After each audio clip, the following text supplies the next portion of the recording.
गृह मंत्री अमित शाह रायपुर आने वाले हैं। चुनावी रणनीति पर मंथन होगा, लेकिन इस मंथन के पीछे क्या है उसे डिकोड करें, उसके पहले उनका कार्यक्रम क्या है जरा देख लीजिए। केंद्रीय गृह मंत्री और बीजेपी के चुनावी रणनीतिकार अमित शाह रायपुर आ रहे हैं। 22 जुलाई शनिवार को शाह छत्तीसगढ़ बीजेपी के नेताओं की हाई लेवल मीटिंग लेंगे, जिसमें प्रदेश प्रभारी ओम माथुर, डॉक्टर रमन सिंह, प्रदेश अध्यक्ष अरुण साव समेत संभाग के प्रभारी भी बैठक में शामिल हो सकते हैं। हालांकि मंत्री कवासी लखमा ने अमित शाह के दौरे पर तंज कसा है। अमित शाह आएगा, सेनारे मोदी साहब आएगा, स्वागत है छत्तीसगढ़ में, लेकिन हमारा विजन है विकास। आज बिना फीस से कलेक्टर का बच्चा जहाँ पढ़ता है वह गरीब आदमी का बच्चा पढ़ रहा है, तो इसलिए इनका पेट दर्द होगा। लेकिन 4 साल नहीं आए, वो जनता कैलकुलेटर करेंगे। एक तरफ जहां बीजेपी को फिर से सत्ता में वापस लाने के लिए अमित शाह और पीएम मोदी पूरा जोर लगा रहे हैं, तो वहीं बीजेपी भी सदन के अंदर से लेकर सड़क तक सरकार को घेरने का कोई मौका नहीं छोड़ रही।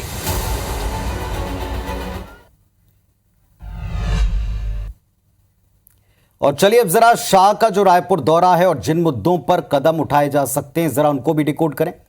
पहली बात जो पूरी तरह साफ है वो ये कि 2023 के चुनाव को लेकर केंद्रीय नेतृत्व ने कमान पूरी तरह से अपने हाथ में रखी हुई। इसकी वजह कई हो सकती हैं, लेकिन मूल तौर पर एक बात दिखाई पड़ती है कि केंद्रीय नेतृत्व ने अपने सर्वे करा रखे हैं और इसमें बीजेपी की स्थिति अब भी अपेक्षित तौर पर मजबूत नहीं पाते और इसी को लेकर नेतृत्व चिंतित है। शाह के इस दौरे के 3 प्रमुख फोकस बताए जा रहे हैं, जिनमें पहला यह है कि इतने बदलाव और दौरों और ऊर्जा के बाद भी पार्टी की जीत पर पूरी तरीके से तय हो जाए, ऐसे फैक्टर्स नजर नहीं आ रहे। दूसरा, पिछली बार यह तय हुआ था कि कांग्रेस विधायकों को जो उनका असंतोष है उसको भुनाने के लिए उनके क्षेत्रों में जाकर घेरा जाएगा। इस पर अमल क्यों नहीं हुआ और उसका वैसा असर क्यों नहीं हुआ, इस पर स्थानीय नेता सीधे सीधे शाह के सवालों का सामना कल कर सकते हैं। तीसरा बड़ा फोकस होगा चुनावी घोषणा पत्र। पार्टी जानती है कि पिछली बार कांग्रेस की जीत में उसका जन घोषणा पत्र निर्णायक रहा था। उसमें किसान, युवा, महिला वर्ग से जुड़े वायदों पर कांग्रेस सरकार बन गई थी। इसीलिए अब की बार इन्हीं 3 वर्गों को साधने का लक्ष्य बीजेपी ने रखा है, ताकि ये वर्ग पार्टी से कनेक्ट कर पाए। अंतिम बात, ऐसी चर्चाएं हैं कि प्रभारी ओम माथुर सह प्रभारी नितिन नबीन से पार्टी की आंतरिक रिपोर्ट पर बात हो सकती है, जिसमें पार्टी में गुटों, सक्रिय और निष्क्रिय नेताओं के साथ डिटेल चुनावी एक्शन प्लान बन सकता है। चलिए लगातार आने वाले समय में इन तमाम विषयों पर बीजेपी किस रणनीति के साथ आगे बढ़ती है ये देखा जाएगा। सीधे कुशाभाऊ ठाकरे परिसर जाएंगे, जहां बीजेपी के वरिष्ठ नेताओं की मीटिंग लेंगे। शाह के प्रवास को देखते हुए प्रदेश प्रभारी ओम माथुर, सह प्रभारी नितिन नबीन यहां आने वाले हैं। अमित शाह के दौरे पर उप मुख्यमंत्री टीएस सिंहदेव ने कहा है कि हमारा ध्यान अपने घर पर है, फिलहाल ध्यान भटकाने की आवश्यकता नहीं है।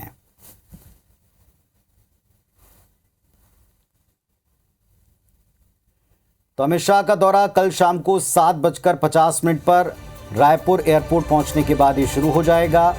एयरपोर्ट से सीधे कुशाभाऊ ठाकरे परिसर बीजेपी की मीटिंग है। भाजपा के वरिष्ठ नेताओं में प्रदेश अध्यक्ष, इसके साथ साथ प्रभारी, सह प्रभारी हैं। रविवार सुबह 11:15 बजे वे दिल्ली लौटेंगे और तब तक लगातार मीटिंग का मंथन का दौर चलेगा, यह तय है।